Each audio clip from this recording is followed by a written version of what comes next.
Le invito a que abra su Biblia en Hebreos capítulo 11, versículo número 1. Hebreos 11, 1. Vamos a seguir con el tema número 6 de la serie Cristianismo o Religión. El tema de esta hora es el descanso de la fe. El descanso de la fe. ¿Cómo necesitamos aprender a descansar por medio de la fe en Dios? Eso es cristianismo. Bien. Dice Hebreos 11:1. Es pues la fe la certeza de lo que se espera, la convicción de lo que no se ve. Fíjese usted que la fe genuina no nace en nosotros nada más porque sí, o no nace de la nada. No, en primera instancia dice la Biblia en Romanos que la fe viene por el oír la palabra de Dios. Pero la fe genuina no es un esfuerzo que usted hace para creer, no, sino que es una acción que usted hace de total confianza y descanso en Dios. Pero esa fe se basa en lo que Él es y en lo que Él ha dicho a través de su palabra. ¿Qué es la fe? Vamos a ver qué es la fe. Ahí en Hebreos 11:1 dice que la fe es la certeza de lo que se espera. Bien, en primera instancia la palabra fe que aparece aquí viene del griego pistis, que en su sentido primario significa plena confianza en Cristo para salvación. Plena confianza, total confianza. Entonces, es pues la fe una plena confianza en Dios. Pero sigue diciendo de lo que es la fe genuina que te hace descansar en Dios. Dice que la fe también es la certeza de lo que se espera. Y aquí la palabra certeza se tradujo de una palabra griega, hypostasis. Y esta palabra es muy interesante porque significa sentarse descansando bajo un soporte. Es decir, tú te sientas en una silla que ves que te va a aguantar, que va a soportar tu peso. Tú no te vas a sentar en una silla que esté así delgadita y de plástico, que puede ser para un niño que te aguanta 20 kilos y si tú pesas pues 120, pues imagínate, ¿no? Pero esa fe es sentarse, es esa certeza que hace que tú reposes, en este caso descansando en la roca, que es Cristo, con total confianza, descansando con plena y total confianza en lo que dice su palabra, porque eso es lo que da firmeza a nuestra alma, a nuestro espíritu, a nuestro corazón, es nuestra ancla firme del alma. Y certeza también significa esencia, significa confianza y sustancia.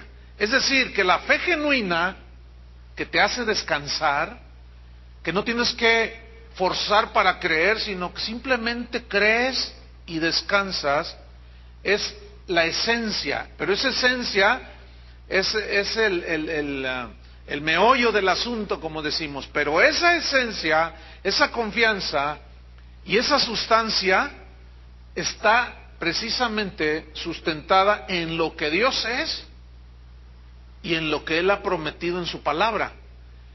Entonces, cuando nosotros confiamos plenamente en Dios, eso es lo que nos hace descansar. Cuando se te viene un problema, ¿qué tienes que, y una prueba de cualquier tipo, qué es lo que necesitas hacer? Poner tu fe en acción, ¿cierto?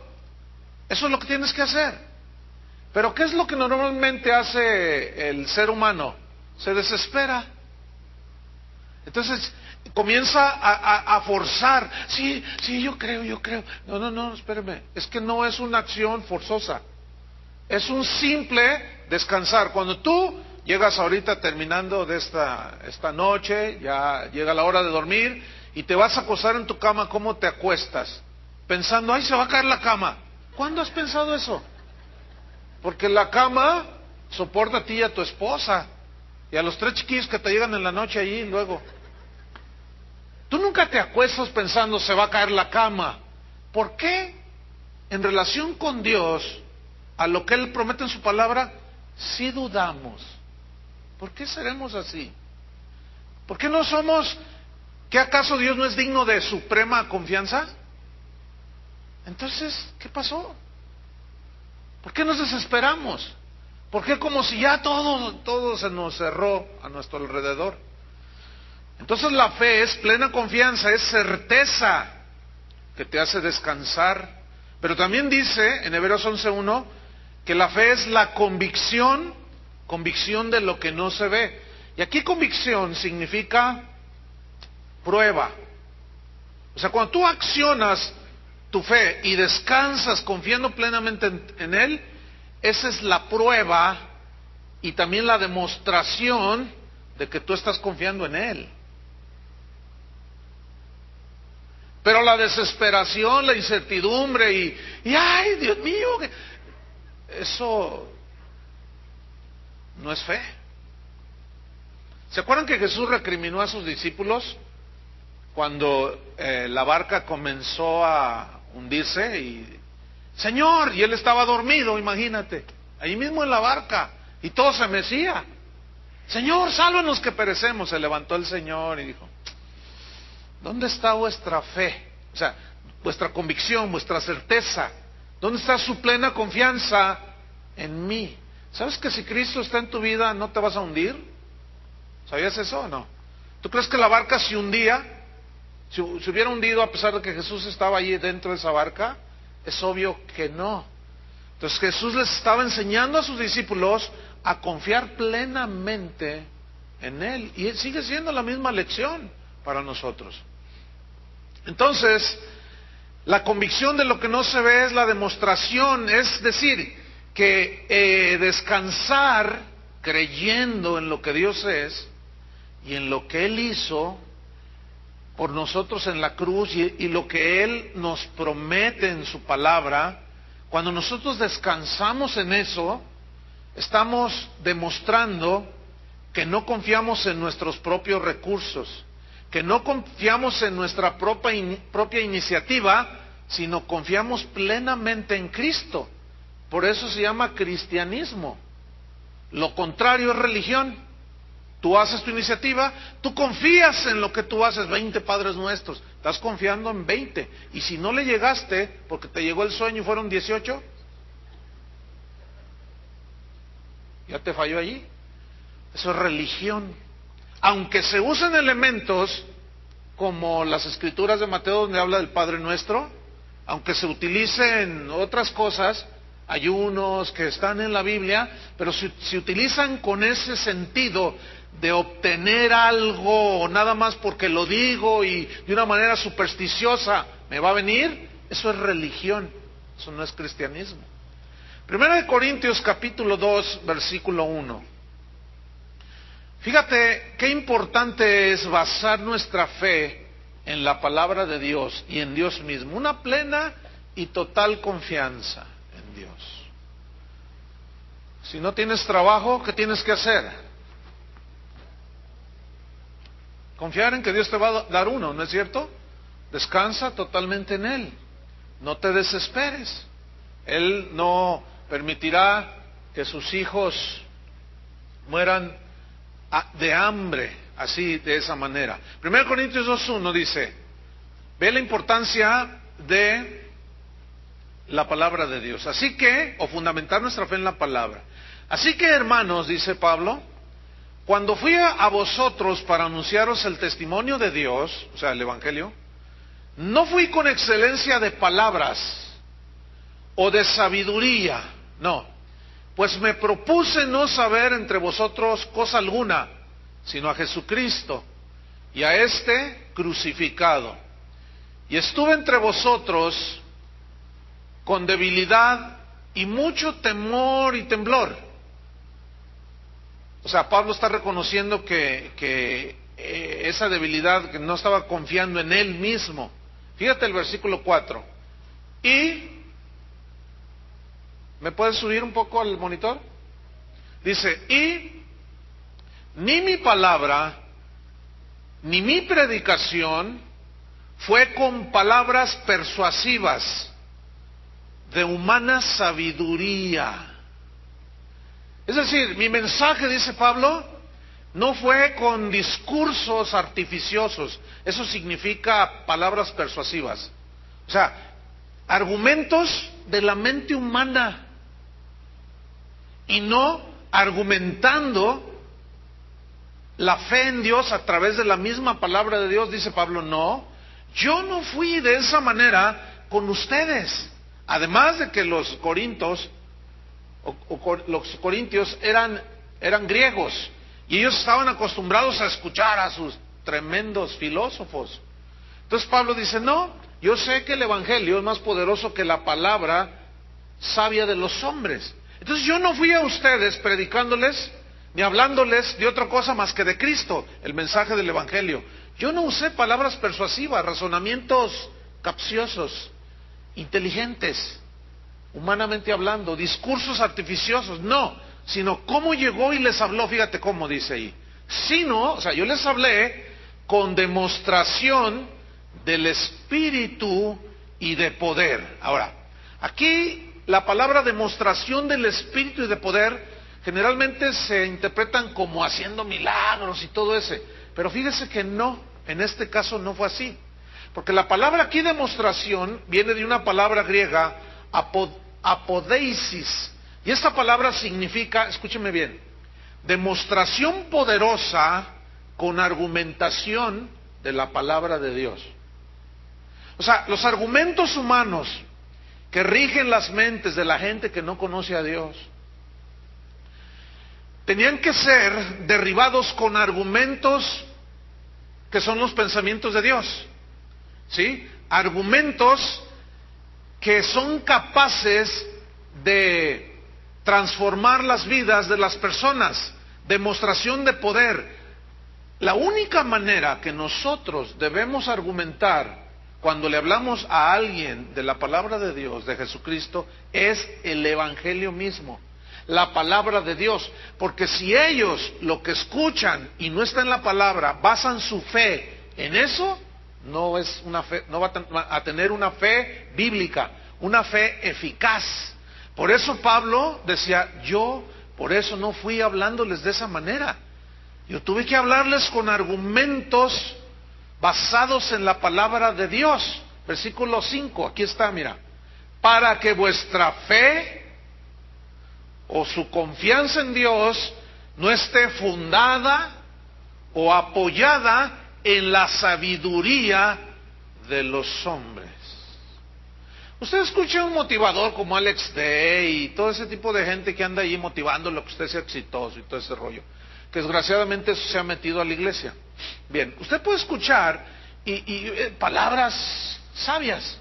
Dice, ay, mira, sí es cierto lo que está diciendo. Pero escúcheme, esas palabras de hombres, esos discursos persuasivos, no tienen poder para salvarlo del infierno. No tienen poder para transformar su vida. Y si usted basa su fe, mira lo que dijo Alex Day, lo que dijo fulano de tal, el predicador sultano de tal, que habla y habla y habla y no habla la palabra de Dios. Entonces, usted está fundamentando su fe en la sabiduría de los hombres. Pero Pablo decía, no, yo tengo que hablarles de esta manera, hablándoles la palabra de Dios, para que vuestra fe no esté fundamentada en la sabiduría de los hombres, sino ¿en dónde? En el poder de Dios. Ahora, aquí la palabra poder de Dios es la palabra dunamis, de donde se traduce la palabra dinamita. Y tiene distintos significados esta palabra, dunamis, o poder. Se refiere a poder milagroso, efectivamente. Pero en este caso, como el contexto es de argumentación con la palabra de Dios, otro de los significados que se aplica en este contexto es la palabra eficacia. Digan todos eficacia. Eficacia. Entonces, yo quiero que basen su fe en la eficacia que tiene la palabra de Dios, que es la única capaz de transformar y de darte una certeza y una seguridad para que tú enfrentes las situaciones que se van presentando en la vida. Eficacia. Fíjate, la Biblia en Hebreos 4:12 dice así. Dice, porque la palabra de Dios, Hebreos 4:12, es viva, viva. ¿Por qué viva? Porque contiene la vida de Dios, el zoe de Dios. Y el cristiano se alimenta, como es una rama injertada junto a la vid, que se alimenta de la savia, que es la palabra de Dios. Entonces la palabra de Dios es viva, y es la que nos da vida constante y permanente. Pero luego añade otra palabra, eficaz. Y aquí la palabra eficaz se traduce de un vocablo griego energés, de donde se deriva energía. Entonces, ¿qué significa esto? Lo siguiente, que la palabra de Dios tiene el poder y la energía, solamente la palabra de Dios, para conseguir y darnos resultados eternos. Dice, la palabra de Dios es viva y eficaz. Es tan viva y tan eficaz, tiene tanto poder la palabra de Dios, que dice que es más cortante que toda espada de 2 filos, que era muy aguda, que al penetrar se iba como mantequilla, ¿verdad? Y precisamente esa es la idea de simbolizarla como una espada de 2 filos. Porque esta palabra viva y eficaz penetra profundo. Y dice aquí, hasta partir el alma, significa dividir el alma y el espíritu. O sea, las cosas del alma y las cosas del espíritu, las divide perfectamente. Y tú te das cuenta cuál es la verdad de Dios, aunque no nos guste oírla. Esa es la eficacia de la palabra de Dios, que tiene ese poder para penetrar, dividir las cosas, divide perfectamente los pensamientos, las intenciones, dice, divide las coyunturas, los tuétanos, o sea, hasta lo más profundo del ser humano, y discierne, o sea, saca en evidencia, eso significa los pensamientos y las intenciones del corazón. Precisamente por eso es que es necesario que los cristianos prediquemos la palabra de Dios. Cada tema que se toque, que esté en la palabra de Dios, tiene ese poder. Si tú, por ejemplo, piensas que te puedes divorciar por cualquier cosa, y cuando escuchas la palabra de Dios te confronta y te dice que no es verdad, allí ya tus pensamientos los sacó en evidencia. Y es allí cuando a muchos no les gusta escuchar la verdad.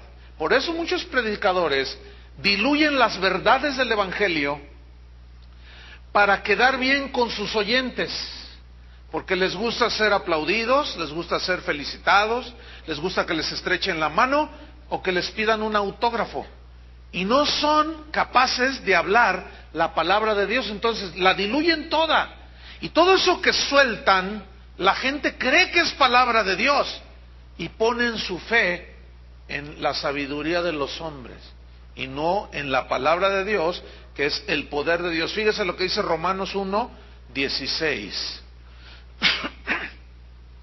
Hoy parece que este versículo tiene poco o casi nada que ver con un número enorme de predicadores en la actualidad. Romanos 1:16 dice así: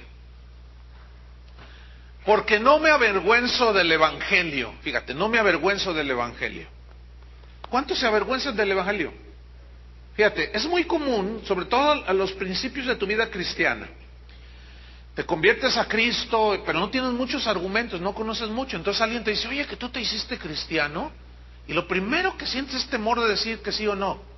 En muchas ocasiones, no todos, pero en muchas ocasiones, oye, que tú vas allí a esa tal casa de oración y te avergüenzas. Y dices, no, yo no, me llevaron a fuerza. No, pasaba por casualidad y me metí aquí. Ahora, pero en realidad aquí lo que se refiere es a la predicación, a la proclamación del Evangelio. O sea, Pablo decía, yo, dice, no me avergüenzo de predicar la palabra de Dios, que aunque les guste o no les guste, es lo que la gente necesita oír. Yo no me avergüenzo de predicar las verdades de Dios, porque si yo predico la verdad de Dios, la gente va a basar su fe en lo que Dios ha dicho. Y aunque le duela y que te duela, si se humilla, la cree, se arrepiente, esa palabra es poderosa para hacerlo nacer de nuevo y hacerlo un hijo de Dios. Entonces decía, yo no me avergüenzo del Evangelio, porque es poder de Dios. ¿Para qué? Dice allí, salvación. Ahí está. Y la palabra salvación, en el griego sozo, es muy amplia. En primera instancia significa salvación de la condenación del infierno, pero también incluye sanidad, provisión, sustento de parte de Dios. Entonces, es la palabra que necesita ser proclamada y usted escucharla, basar su fe en esa palabra que tiene ahí en la Biblia y no avergonzarse, porque esa es eficaz para todos. Dice, para salvación a todo aquel que cree, al judío primeramente y también al griego, es decir, sin distinción de cultura, raza ni de religión siquiera. ¿Se acuerdan de Zaqueo? Este era un cobrador de impuestos. Él había oído hablar de Jesús. Algo pasó en su corazón cuando empezó a oír de Jesús y lo que Jesús hablaba. Entonces dice la escritura ahí en Lucas 19, si usted la va buscando, dice que Zaqueo era pequeño de estatura y escuchó que Jesús iba a pasar cerca de su casa. Entonces, como era bajo de estatura, subió a un árbol y Jesús iba caminando y miren qué cosas, se detuvo Jesús. Imagínense la escena, ¿no? Todos lo van siguiendo y él va al frente. Se detiene debajo de un sicómoro, que era un árbol sumamente frondoso. Se detiene y los demás así como, ¿y ahora el Señor por qué se detiene? Se detiene y lo que hace es elevar su rostro y dirigirse a Zaqueo. Estaba chiquito, pero mira, por más chiquito que esté, el Señor te ve. Y le dijo, Zaqueo, desciende de ahí porque voy a ir a posar a tu casa. Fíjate, todo lo que él había oído hablar de Jesús, había oído lo que Jesús hablaba, y esa palabra produjo en él fe, una acción, una fe que la puso en acción, y por eso hizo el hecho de subirse al árbol, estaba dando la demostración que algo se estaba fundamentando en su interior.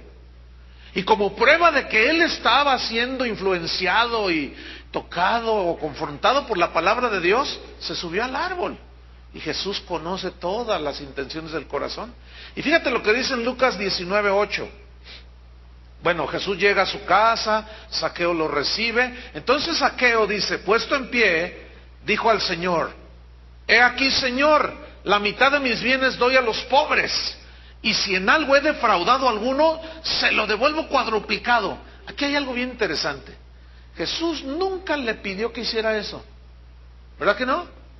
¿Qué fue lo que produjo que él reconociera que era un hombre fraudulento? Que había robado a la gente. ¿Saben qué fue lo que produjo esa convicción? La palabra de Dios, que escuchó de labios de Jesús.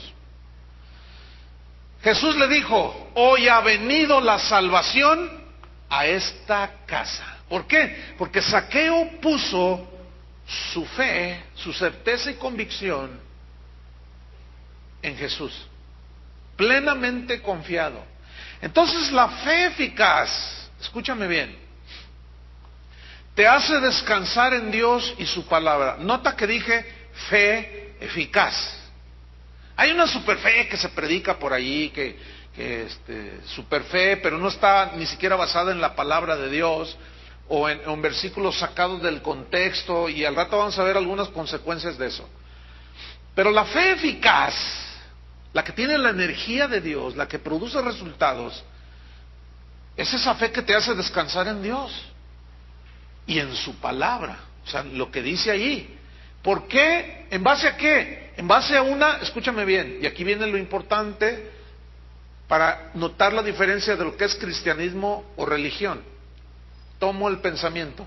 La fe eficaz te hace descansar en Dios y su palabra en base a una relación personal. ¿En base a qué? A una relación personal que cada quien debe tener con Dios. Si tú eres cristiano, tú no puedes estar sustentado en la fe de otro, ¿no? Tú tienes que operar tu propia fe, que ha nacido de escuchar la palabra de Dios, y tú la pones en acción por ti mismo. Hay ocasiones en que nosotros la usamos a favor de otros, pero hay gente aún metida en las iglesias que no son capaces de tener fe porque no están confiando, fíjense bien, en la palabra de Dios ni en Cristo, sino están confiando en que tú, que tienes una relación personal con Dios, ores por ellos. Ahora, ¿eso significa que no se puede pedir oración? No, no estoy hablando de eso. La Biblia habla de que oremos los unos con los otros. Pero aquí lo que estoy hablando es lo que es la esencia de la fe, ¿sí? Que es producto de una relación personal que cada uno debe tener con Dios. Si tú no tienes una relación personal con Cristo, con Dios a través de Jesucristo, no tienes fe. Intentas tener fe, tienes esfuerzos de fe, pero es un desastre todo lo que te sucede. A todos, recuerden que a todos nos suceden las circunstancias de la vida. Los ríos dan con ímpetu, pero unos, como están sustentados, sentados en plena confianza en la roca de la palabra de Dios, no se cae. Pero el que oye y no hace, o sea, no ponen en acción esa fe que dice tener, llegan las circunstancias de la vida, golpean y se caen. Son los que apostatan de la fe, son los que se van, los que se desaniman. Algo falta, algo sucede. Entonces, la fe no debe basarse, pongan mucha atención, esto es muy importante. La fe no debe basarse en lo que Dios ha hecho en otros cristianos. Voy a repetirlo, porque parece contradictorio, pero no. Voy a decirlo de nuevo. La fe no debe basarse en lo que Dios ha hecho en otros cristianos. ¿Por qué? Porque somos diferentes y Dios trata con sus hijos de diferente manera. Es decir, que lo que Él ha hecho en mi vida, en circunstancias que yo pude haber tenido, no necesariamente lo va a hacer contigo de esa manera. ¿Entienden eso? ¿Por qué? Porque somos diferentes, tenemos diferentes circunstancias. El propósito de Dios y el trato de Dios para cada uno de nosotros es totalmente diferente. Trató muy distinto a Bernabé que a Pablo, que a Pedro, que a Juan, ¿sí o no? Entonces, eso tenemos que tenerlo muy presente. Ese ha sido un gran problema en muchas iglesias que invitan a alguien a que comparta su testimonio. Porque luego los oyentes creen que Dios va a obrar con ellos como lo hizo con el hermano del testimonio. Y como lo que está dando es su testimonio de cómo Dios obró, eso no es la predicación de la palabra. Y el testimonio de una persona se sustituye por la palabra, por la predicación de la palabra de Dios, y el testimonio de una persona suplanta la predicación de la palabra, que es la que la gente necesita oír, es suplantada por un tremendo testimonio.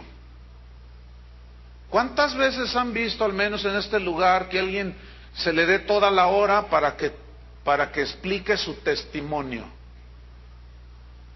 ¿No? Ni lo verán tampoco. ¿Les parece extraño eso, verdad? Porque, ¿saben qué es lo que produce eso? Religión. Porque, por ejemplo, si yo fui un matón, narcotraficante, quién sabe cuántas cosas, entonces Dios trató conmigo y les estoy contando, yo maté a 4 y no sé cuánto, y trafiqué toda la droga allá a Estados Unidos, y luego me explotó una granada, y quién sabe cuánto, y me desfiguró el rostro, pero luego el Señor milagrosamente usó a los médicos, y empiezo a dar mi testimonio, y todos, ¡ay, qué tremendo, poderoso! Entonces, tú estás pensando que Dios está obligado a obrar contigo de la misma manera que el que está dando el testimonio. Una vez oí un testimonio, miren, esto sucedió ya en el norte del país. Una señora, y yo esto ahorita viene a mi mente, lo he contado en otras ocasiones, una señora subió a testificar, porque hay iglesias donde, bueno, llegó la hora de los testimonios, bueno, está bien, pero estos no deben suplantar la predicación del evangelio. Y en ese caso, subió una señora y dijo, hermanos, dice, estuve creyendo y esperando por el bautismo del Espíritu Santo como 10 años y Dios no me bautizaba. Pero ¿qué creen? Dice, el sábado antepasado, o qué sé yo, dice, estaba yo en mi casa, eran las 8 de la mañana. Mi esposo me dijo, hazme un desayuno, quiero huevos fritos con un poco de tocino. Entonces yo tomé la cacerola y puse aceite y mientras los cocinaba, que me llena del Espíritu el Señor. Entonces, hermanas, les comparto esto para que ustedes mañana a las 8 de la mañana, yo dije, no puede ser. El problema es que estaba el pastor, amén, amén, decía el pastor, y la gente, amén, amén. No, hermanos, eso es fundamentar tu fe en el testimonio de otro, y eso es clasiquísimo en las iglesias cristianas, y es un grave error. Por eso ningún testimonio debía de suplantar o debe suplantar la enseñanza de la palabra de Dios, porque entonces tu fe estará basada en la experiencia de otro. Si yo les digo ahorita, ¿cuántos están enfermos? No todos están enfermos, ¿verdad que no? ¿Cuántos tienen una necesidad económica? No todos tienen una necesidad económica. ¿Cuántos tienen problemas con su hijo adolescente? No todos tienen hijos adolescentes. ¿Me estoy explicando? Entonces, todavía la cosa se pone peor cuando el del testimonio les dice a todos los oyentes lo siguiente, o algo parecido así como, si Dios lo hizo así conmigo, también lo hará con ustedes. Y todos dicen amén. Entonces ellos, los oyentes, están creyendo en que Dios no va a ser exactamente igual que como lo hizo con el del testimonio.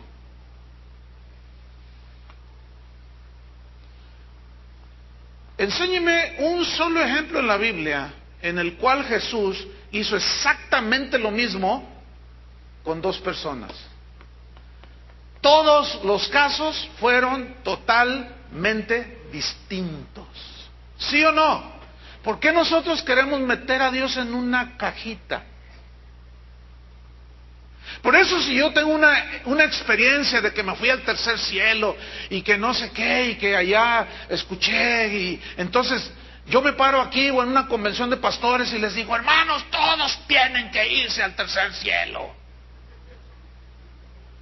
Hoy anda una onda ya que viene de los Estados Unidos hacia acá, una onda porque no está fundamentada en la palabra de Dios, y es el hecho de que por ahí alguien asegura que habló cara a cara, así cara a cara, que entró Jesús así en cuerpo y alma y todo, así cara a cara, y habló con él. Le dijo, yo soy Jesús, y le enseñó las llagas en sus manos y en su costado. Entonces él pues estaba contando su testimonio,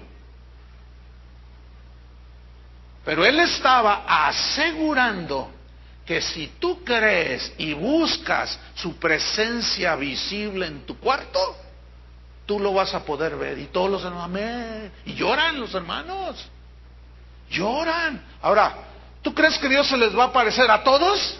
Yo no niego que Dios se puede revelar como se reveló a San Pablo. Pero normalmente no es así que Él opera. Es lo menos que Él hace. ¿Por qué? Porque entonces la persona va a creer porque vio. Entonces ya no sería una fe sustentada precisamente en lo que Él ha dicho. ¿Se acuerdan de Tomás? Tú creíste porque me viste a mí. ¿Qué si no me hubieras visto? ¿No hubieras creído? Entonces ya viene esa onda por ahí, ¿eh? Y ya están asegurando muchos por ahí, gente despistada en la palabra de Dios, basando su fe, porque puedes entrar en un trance, ¿eh? Y es tanto el deseo de tener una experiencia así, que se te puede aparecer otra cosa que parezca de Dios. Ya ven la gente cómo es, y dicen, ay, mira, le está saliendo sangre a la imagen del Cristo crucificado, y está sangrando. Y se ven ahí los reporteros y dicen, sí, sale una gota y todos, ¡ah! Fíjense, porque la gente quiere ver esas cosas. Entonces ya se está basando la fe en cosas que vemos, y lo que es peor, en lo que Jesús o Dios hizo en la vida de otros. Eso solo produce religión, no produce cristianismo. Y es cuando los creyentes caen en prácticas, en ritos, en ceremonias. Y luego viene la frustración cuando no llegan los resultados que esperaban. Nunca se me olvida de un pastor que yo conocí hace muchos años que decía, ¿sabes qué, Chuy? Yo tengo una convicción que un día Jesús va a entrar a mi cuarto. Además que ese fue el que empezó con ese rollo. Y yo le dije, bueno, ¿y si no entra visiblemente qué? No, es que esa es mi oración, decía. Esa es mi oración. ¿Saben? Hasta la fecha ya no está en el ministerio, no está pastoreando. Está frustrado y déjenme decirles, jamás se le apareció Cristo. ¿Y saben de dónde lo agarró? De un maestro de las Escrituras, respetable, en este caso, que evidentemente o efectivamente él estaba en una situación muy difícil de enfermedad y Cristo entró a su cuarto y lo vio. Y dice que lo tocó y se sanó completamente. Este hermano tuvo la precaución de dar su testimonio breve, pero siempre enfatizando la palabra de Dios, que eso es lo correcto. Entonces nuestra fe no debe estar basada en lo que Dios hizo por otros. Nos puede inspirar, pero Dios no puede hacer, o sea, no está obligado a hacer lo que hizo con el otro de la misma manera, ni a manifestarse de la misma manera. Por eso si alguien estuvo un día en la presencia de Dios y era fuerte la presencia de Dios, tan convincente y aterradora, qué sé yo, cómo llamarle, de pronto cayó al suelo. Y fue una experiencia espiritual. No lo puedo negar que puedan suceder. ¿Saben cuál es el terrible error? Que ese predicador, ese cristiano, se pare en un púlpito, haga un video y comience a decir que todos deben tener la misma experiencia. Todos deben caerse, todos deben de hacerlo así, qué sé yo. Ese es un gravísimo error. Eso no es bíblico, hermanos. Eso no es bíblico. Eso lo único que produce es religión, porque entonces comienza a hacer ritos, comienza a hacer ceremonias, prácticas. A ver, tiene que ser por la derecha, de uno en uno, a ver, vamos a ver. O sea, yo no niego lo sobrenatural, tenemos un Dios sobrenatural. ¿Ustedes creen que no haga milagros? Pero sí, a cada rato. Pero nosotros somos religiosos y lo encasillamos al Señor, y no es así. La fe eficaz es la que descansa en la palabra, escúchame, específica, que Dios te da a ti en tu situación particular y en tu situación y circunstancia particular. Es decir, que tú, por eso se necesita la relación personal con Dios. que tú, o mejor dicho, que tu fe debe descansar en la revelación de Dios que Dios te da a ti acerca de tu situación. No sé si me explico. Mira, vamos a ver Colosenses 1:9 para abundar un poco. Voy a repetir. La fe eficaz es la que descansa en la palabra específica que Dios te da a ti en tu situación. Por ejemplo, voy a reiterar, todos los que estamos aquí en este auditorio, en este momento preciso, tenemos diferentes circunstancias. ¿Están conscientes de eso, verdad? Por pura lógica elemental nos damos cuenta de eso, ¿no? Ok, entonces, yo necesito fe para sobrellevar esa prueba, esa tentación, esa necesidad, para creer que voy a recibir, qué sé yo. Pero Dios me va a dar una palabra específica en la cual, como es viva para mí por mi situación, yo la voy a creer y eso me va a hacer descansar en la palabra que Dios me está dando para mí. Una particularidad entre muchas y cualidades que tiene la palabra de Dios es que, por ejemplo, yo estoy hablando de esto y yo he dicho ciertas cosas de la palabra y basado en la palabra, pero muchos de ustedes están recibiendo una palabra de Dios que yo ni siquiera, Chuy Olivar, ni siquiera he mencionado. ¿Cuántos les está pasando eso ahorita? O sea, que Dios les está mostrando, ay, entonces, y el Señor te está diciendo, efectivamente, esto es para ti. Cosas que yo ni siquiera he mencionado, y ya el Espíritu Santo toma esa palabra y comienza a repartirla a cada uno según su necesidad. Por eso es que tu fe no debe estar basada en la fe de otros, o soportarte en la fe de otros, o esperar que Dios va a obrar como lo hace con otros. No, Colosenses 1:9. Aquí está muy importante, dice, por lo cual también nosotros, desde el día que lo oímos, no cesamos de orar por vosotros y de pedir que seáis llenos del conocimiento de su voluntad. ¿Tú sabes cuál es la voluntad de Dios para tu vida?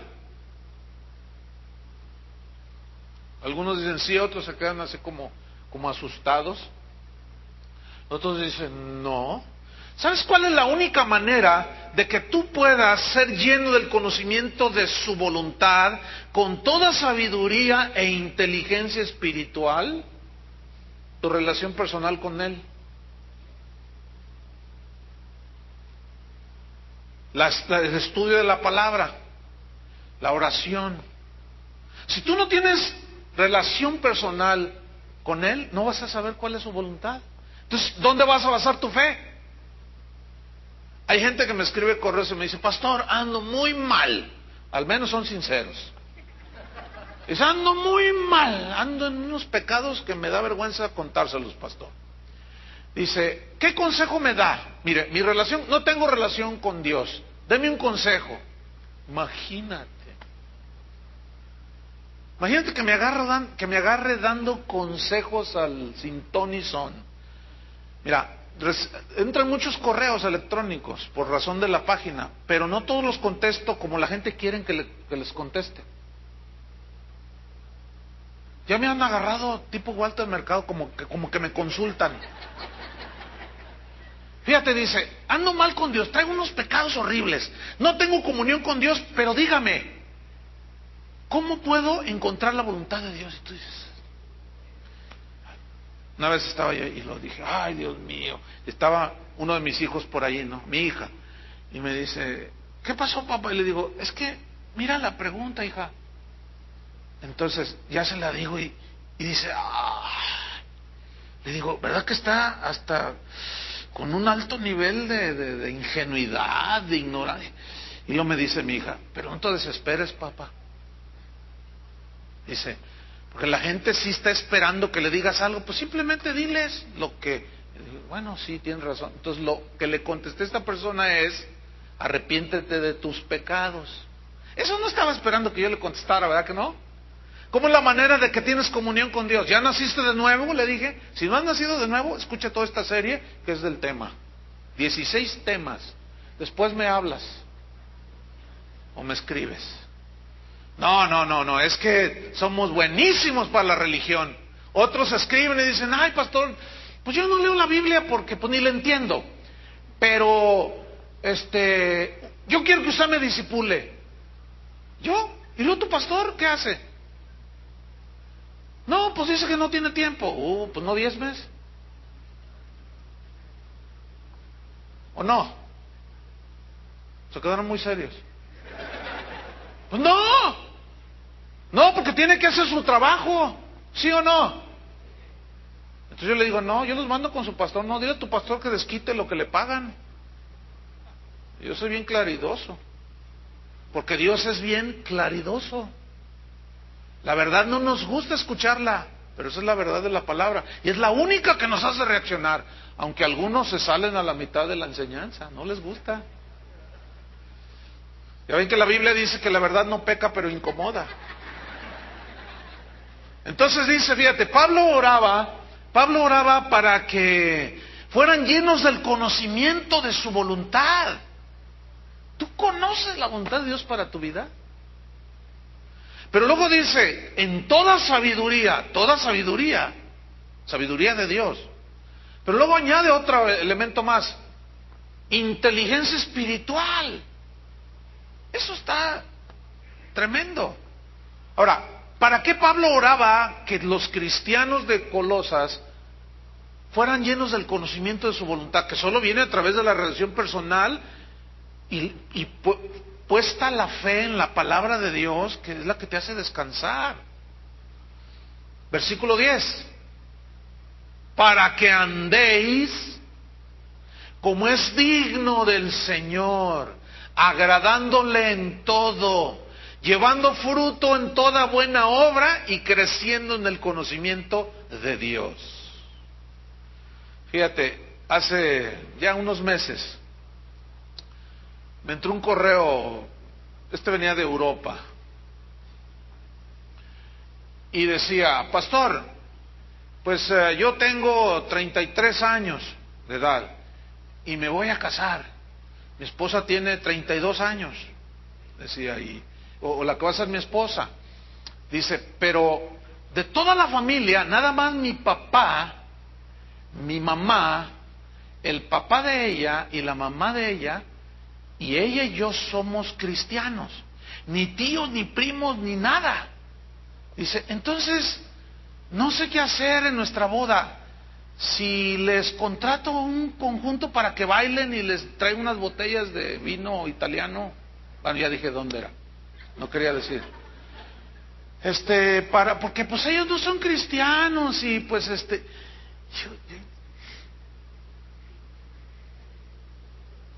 ¿te imaginas? Un cristiano, no sé qué hacer. Doctora Corazón, dígame por favor. Ay, me desespera. Sí me desespera. Yo le soy sincero, me desespera tal ignorancia. Me desespera tanta falta del conocimiento, mira, básico.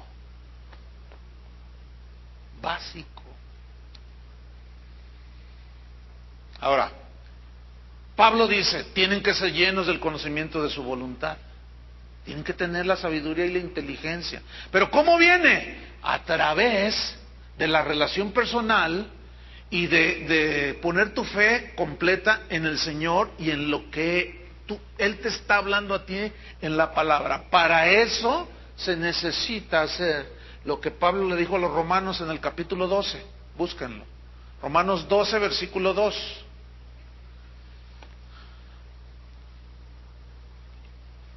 Yo sé que algunos dirán, y yo lo reconozco, ay, pues no debe desesperarse. No, está bien, estoy mal yo por desesperarme. Pero ese no es el meollo del asunto aquí, ese no es el centro del punto, de que si me desespero yo o no, sino si lo que estoy diciendo es verdad o no. Usted me puede decir, ay, mira, el pastor se desespera. Sí, me desespero, pero eso no es el punto. Pero vamos allá a Romanos 12:2. Fíjate lo que dice, ¿eh? Ahora, si estos cristianos no leen la palabra, no estudian la palabra, por eso hacen ese tipo de preguntas. A veces yo les digo, ¿cuánto tienes de cristiano? A veces me dicen, 2 meses. Ah, bueno, entonces tú ya le bajas un poquito, ¿no? Ah, bueno, pues está recién nacido, está el chupón ahí, el chupete, el vivir allí, ¿no? Pero cuando me dicen, tengo 20 años, y todavía te lo dicen así con orgullo, yo tengo 20 años en el Señor. Ay, 20 años y no has crecido. Fíjate lo que dice Romanos 12:2. No os conforméis a este siglo. Aquí siglo significa mundo, a la clase de vida del mundo, y conformarse es amoldarse en el griego. No te amoldes, no te hagas a ellos. No se amolden a este mundo, dice, sino transformaos por medio de la renovación de vuestro entendimiento. En el entendimiento es donde están los argumentos, las ideas, ¿no es cierto? Los pensamientos. Tenemos que ser llenos de la palabra de Dios, que la palabra de Dios more en abundancia en nuestros corazones, para poder renovar nuestro entendimiento, fíjate bien, para que comprobéis, para que tengas la certeza, la convicción de cuál sea la buena voluntad de Dios, agradable y perfecta. Y ahí es donde está el punto central, hermanos. Si, al menos en esta congregación, si los que predicamos aquí no les predicamos la palabra de Dios, al menos cuando usted viene, entonces usted, ¿cómo va a renovar su entendimiento? ¿Cómo va a tener una base sólida de fe y convicción, certeza en lo que dice la palabra, si lo único que le decimos son frases célebres o frases motivacionales? ¿Cómo ustedes van a poder comprobar cuál es la buena voluntad de Dios, agradable y perfecta, si lo que les estoy diciendo es, hágale como yo le hago, exactamente así, y va a ver que Dios le va a obrar a su favor? Yo recité con fe 10 veces el Salmo 91. Hágalo, o la oración de Jabes. Dígala todos los días con fe y convicción. Fíjate cómo usan palabras que están en la Biblia y te dicen medias verdades, pero lo único que están produciendo es religión. No están produciendo que la gente tenga hambre y que se alimente de la savia. Cada rama está pegada a la vid, ¿sí o no? Él es la vid y nosotros, ¿qué somos? Las ramas. Entonces, cuando tu fe descansa en la voluntad de Dios para ti, Él te da la confianza, o Él te la confirma, mejor dicho, esa voluntad con su palabra. Y es cuando se desvanece la inseguridad, porque Dios te habló. Tú estás convencido cuál es su voluntad. Y es cuando experimentas la fuerza de Dios, porque estás convencido que Dios te habló.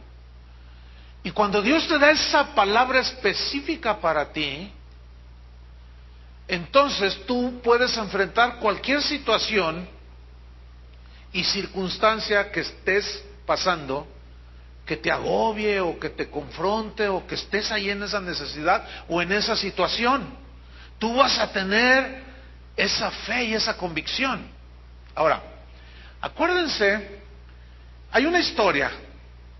Vayan abriendo su Biblia en Daniel capítulo 3. Esta historia está del versículo 1 al 18. No vamos a leer toda la historia, pero las historias en la Biblia,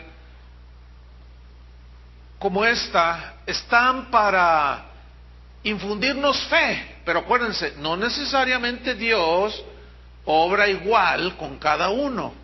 El propósito es infundir fe de que Dios va a obrar de una manera específica. Por ejemplo, ¿se acuerdan que a Pablo lo salvó varias veces de la muerte? Una vez lo apedrearon, pero no se murió, ¿se acuerdan? Y Dios lo salvó. Pero no le pasó lo mismo a Esteban. A Esteban lo apedrearon y murió. Todos los apóstoles, salvo Juan, murieron martirizados o murieron como mártires. Juan no, Juan murió de muerte natural, murió de ancianito. ¿Por qué? Porque Dios así quiso. No se nos olvide, nunca dejamos de tener presente la soberanía de Dios. Y es en base a esa soberanía que Él obra, porque Él conoce todo, también su omnisciencia, que Él conoce las circunstancias de todos y Él obra en su soberanía como Él quiere, de la manera que Él quiere. Y esta historia es tremenda porque el rey Nabucodonosor había dado una orden de que cuando sonara, había una estatua ahí tremenda que había mandado hacer, y dio una orden de que al sonar la música todos debían postrarse, y que suena la música. Pero había unos esclavos hebreos ahí, entre ellos Daniel, pero aquí eran 3, Sadrach, Mesach y Abednego. Y esos se quedaron de pie así y no se postraron. Y fueron y le dieron la noticia al rey, y el rey se enojó y dice, ¿cómo no? A ver, tráiganlos. ¿Por qué no se postraron? No, fíjate lo que dice en el versículo 17, porque dice, si ustedes no se postran, ustedes van a ser echados al horno de fuego, ardiendo. Y fíjate lo que contestaron estos hombres. Daniel 3:17. He aquí nuestro Dios a quien servimos puede librarnos del horno de fuego ardiendo. Noten que ellos no dudan que Dios los puede librar. ¿Lo están viendo ahí? Ok. Nosotros, dice, el Dios al que servimos puede librarnos del horno de fuego ardiendo. Y de tu mano, oh rey, y fíjense, aquí está la fe, nos librará, dice. Están hablando con fe, nos librará, pero no es la típica confesión positiva de la superfe de los esotéricos, esos que andan por allí metidos en las iglesias. No. Fíjense, seguimos leyendo. Versículo 18. Porque los de la superfe y de la confesión positiva no dirían lo que dijeron en el versículo 18.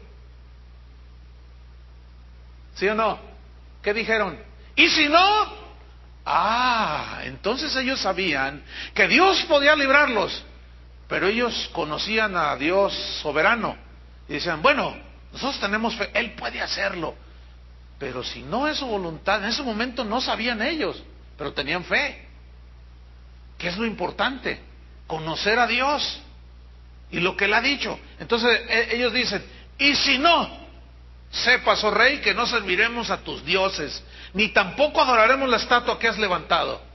Esos 3 marcaron una diferencia ahí. Es decir, ellos estaban contemplando los 2 aspectos de la soberanía de Dios, del poder de Dios, que Dios puede todo, pero a veces Dios permite. Pero ellos nunca perdieron la fe, hermanos. Ese es el punto. ¿Por qué? Porque ya en el Nuevo Testamento San Pablo nos revela que a los que aman a Dios, ¿qué? Todas las cosas nos ayudan para bien. Ese es el punto. Ahora, ese solo versículo, Romanos 8:28. Y sabemos que a los que aman a Dios, todas las cosas les ayudan para... Ese versículo, hermano, si tú pones tu fe, la sustancia, la certeza y convicción en ese versículo, es que vas a poder estar tan seguro y no vas a claudicar ni a traicionar el Evangelio ni a Dios, te haga Dios lo que le pidas o no te lo haga, porque tu confianza es mucho más allá de las circunstancias terrenales. ¿Me expliqué o no?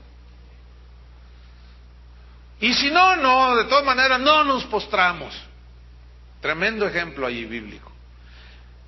Entonces, vámonos sobre el final, mira. La fe eficaz te ayuda a descansar en Dios en cualquier circunstancia. La fe eficaz. Si estás enfermo, habrá una fe que Dios te infunda a través de su palabra.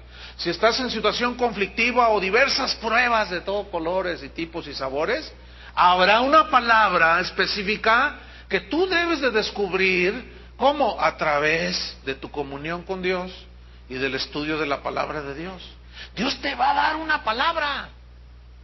Por eso, y lo vuelvo a mostrar y a enseñar, si antes de empezar la reunión usted se acerca conmigo a decirme, pastor, ore por mí, yo no voy a orar por usted. ¿No? ¿Saben qué está pasando ahí? Ellos vinieron buscándome a mí. Eso es un error terrorífico. Entonces yo les digo, no, mira, yo no voy a orar por usted. Y me miran así como diciendo, para eso está. Y luego yo les echo una mirada así como diciéndolo, ¿y a eso viniste? Buscándome a mí. Entonces yo lo que les digo es, mire, después de la reunión, acérquese conmigo. Si todavía necesita que ore por usted, oro, con mucho gusto. Y pasó hace 2 domingos. Una persona se me acercó y le dije, no, y me miró así como, y se sacó de onda. Y le dije, mire, usted nada más confíe en lo que le estoy diciendo. Pues no estaba muy convencida y así como que hizo media cara así y dijo, me largo de aquí. No, así no dijo. Y vino y se sentó y estaba allí con el marido. Entonces yo prediqué. Vino en toda la reunión, la alabanza, la adoración, todo ese asunto, la palabra, la exhortación, todo, en fin. Y al final yo le hice una seña y me dice, ya está todo, dice. Ya me habló Dios, dice. Imagínese. Yo mismo necesito adorar a Dios y no voy a permitir que usted me interrumpa mi adoración a Dios. ¿Cómo la ve? Nomás para que ore por usted. Mejor agárrese de Él. Yo les enseño que dependan de Él, no de mí, pobres de ustedes. Es más, la Biblia dice, maldito el hombre que confía en el hombre. Así es que puedo orar por ustedes al final, pero antes no. Porque la palabra de Dios, yo estoy convencido que tiene poder para dar y repartir y infundirles fe para cualquier situación en la que ustedes estén y descansar en esa fe. Y es entonces cuando tú descansas en esa palabra que Dios te da, que es cuando estás permitiendo que Dios se encargue de la situación. Descansen, hermano. ¿Por qué les dijo Jesús, venid a mí los que están trabajados y cargados, que yo os haré descansar? Ya les expliqué qué es lo que los tenía cargados y cansados. La religión, hermanos. Los esfuerzos de agradar a Dios y de querer solucionar cosas, pero su fe no estaba fundamentada en la palabra de Dios. Pero vengan a mí, dijo. No dijo, vayan con aquel otro. No, vengan a mí. Un último ejemplo de esto. Mateo 8, versículo 5. Esto es la historia de un centurión romano. Vea qué historia. Mateo 8, versículo 5 dice, entrando Jesús en Capernaum, vino a él un centurión, o sea, un soldado romano, rogándole y diciendo, Señor, mi criado está postrado en casa paralítico, gravemente atormentado. Jesús le dijo, yo iré y le sanaré. Respondió el centurión y dijo, Señor, no soy digno que entres bajo mi techo, solamente di la palabra.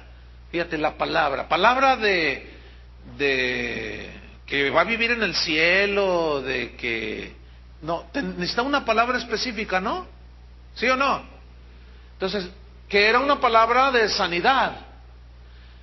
Dice, solamente di la palabra y mi criado sanará. Con eso me basta. Porque también yo soy hombre bajo autoridad y tengo bajo mis órdenes soldados. Y digo a este, ve y va. Y al otro, ven y viene. Y a mi siervo hace esto y lo hace. Al oírlo Jesús se maravilló y dijo a los que le seguían, de cierto os digo que ni aun en Israel he hallado tanta fe. Lo que pasa es que este era un gentil, no era judío. Es decir, que ese centurión seguramente había oído a Jesús hablar. Había visto cosas que Jesús hacía. Cuando tuvo la necesidad fue a Jesús. Noten que no fue a Pedro, ni a Juan, ni a ninguno de sus ayudantes. Fue directo con Jesús. Dame una palabra, Señor. Con eso basta. Y Jesús lo mira y dice, ni en ninguna parte de Israel he hallado tanta fe como este hombre. O sea, para vergüenza de los que dicen que son hijos de Dios, o en ese caso el pueblo judío. Qué historia, ¿no? Terminamos. El cristianismo entonces no son fórmulas, hermanos. No son ceremonias ni ritos que tú haces para obtener algo de Dios. El verdadero cristianismo consiste en poner tu fe basado en la palabra, pones tu fe en Jesucristo y descansas en Él. El religioso siempre está confiando en su propia sabiduría. El religioso siempre está confiando en sus actos religiosos. Pero el religioso siempre vive inseguro y ansioso y constantemente está trabajado y cargado. Siempre está así el religioso. Pero el verdadero cristiano vive en Cristo. Se alimenta de la vid que es Cristo. Y sabe que Dios es la fuente. Y que su palabra es el sustento de su fe. Por eso el cristianismo es la enseñanza de confiar plenamente en Cristo. Ese es el cristianismo, hermano. Yo no quiero vivir religión. Una vez me preguntaron, ¿y cómo le haces? Un pastor me preguntó, él empezaba en el ministerio y me dijo, oye, Chuy, ¿cómo le haces? Así me dijo, ¿cómo le haces para pastorear tantas ovejas? Le digo, no, pues yo descanso en el Señor. Le digo, si yo lo hiciera en mis fuerzas ya me hubiera muerto. Ya me hubiera dado un infarto. Ya estuviera todo, qué sé yo, vidrioso y todo así, todo mal, todo artrítico ahí de cuanta cosa. Si yo tratara de hacerlo en mis fuerzas, hermanos, eso nadie lo puede hacer. ¿Me entienden? Entonces, ¿qué es lo que tengo que hacer? Señor, ¿qué hago? Dime. Y Él siempre me dice. 5 minutos antes de entrar a compartirles, me sentía mal físicamente. Tenía un dolor de cabeza, así que si el Señor me hubiera dicho, te doy la oportunidad de que vete a descansar, y le voy a decir a Chuy García que ahorita suba a predicar, yo me hubiera ido, pero sé que Dios no obra de esa manera, ¿entienden? Entonces, dije, Señor, pues estoy débil, estoy cansado, me duele, me siento mal, pero hermanos, 20,000 veces me ha sucedido lo mismo.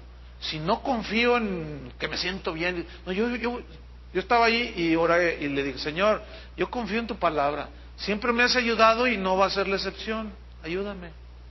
Entonces yo descanso, ¿entienden? Si no, olvídense. Bueno, en cuanto empecé a hablar, se fue el dolor de cabeza. ¿Qué es esto? Estamos aprendiendo a descansar en Él. Y cuando tú descansas en Él, obras en Él, porque estás en Cristo. Entonces comienzas a vivir cristianismo, no religión. Cierra tus ojos un momento.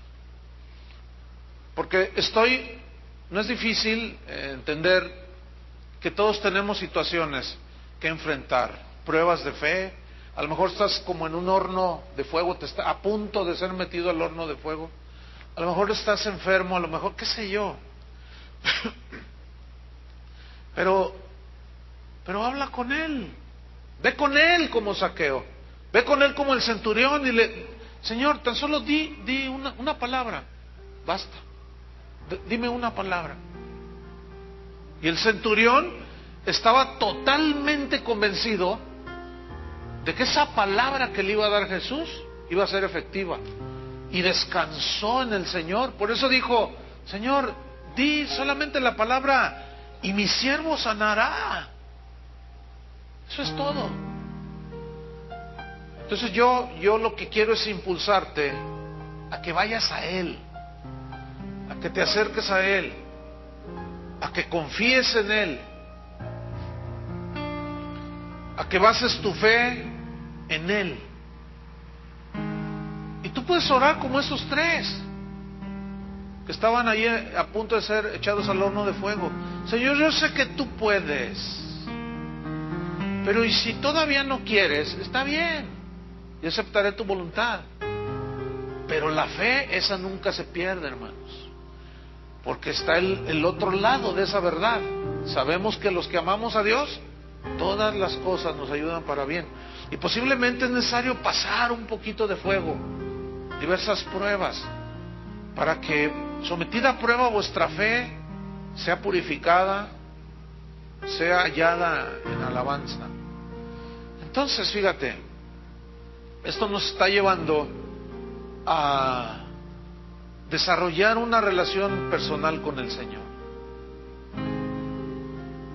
Y cuando tú le hables a otro de Cristo, no le vas a hablar fórmulas, no le vas a hablar sabiduría humana para que su fe no la base en tu sabiduría o en tu experiencia, sino que la fe de estas personas que oyen sean basadas en el poder de Dios. Señor, te damos gracias por tu palabra. Engrandecemos tu nombre, Señor, porque solo tu nombre, al ser invocado, tiene poder para salvación. Tu palabra es la única que tiene poder para transformar, para producir verdadero arrepentimiento, gozo, paz. Por eso, Señor, al leer tu palabra, escuchar tu palabra, debemos creerla, debemos predicarla, para que la fe de los oyentes esté basada en tu palabra, en el poder de Dios. Y no debemos de avergonzarnos de esta palabra que es poderosa. A muchos no les va a gustar escuchar la verdad de Dios, pero eso no nos incumbe a nosotros. A nosotros nos interesa ser fieles en la proclamación del Evangelio, no con palabras persuasivas de humana sabiduría, sino con las palabras que da el Espíritu, palabra de Dios. Gracias, Señor, por repartir a cada uno según su necesidad. Como dijiste a aquellas personas en el Evangelio, todo se ha hecho conforme a tu fe. Esa fe basada en Él, en su palabra. Descansa, descansa. Yo sé que tienes problemas con tus hijos, en tu trabajo, pero no puedes hacer nada, solamente confía. Descansa, eso es todo. Y es cuando, eso es a lo que Pablo se refería, cuando soy débil, entonces soy fuerte. Y tú vas a comenzar a experimentar precisamente esa fuerza sobrenatural que solo Dios da. Porque confiar plenamente en Él es darle honra a Él. Eso lo honra a Él. Gracias te damos, Señor, en el nombre de Cristo Jesús. Amén. Que Dios les bendiga a todos.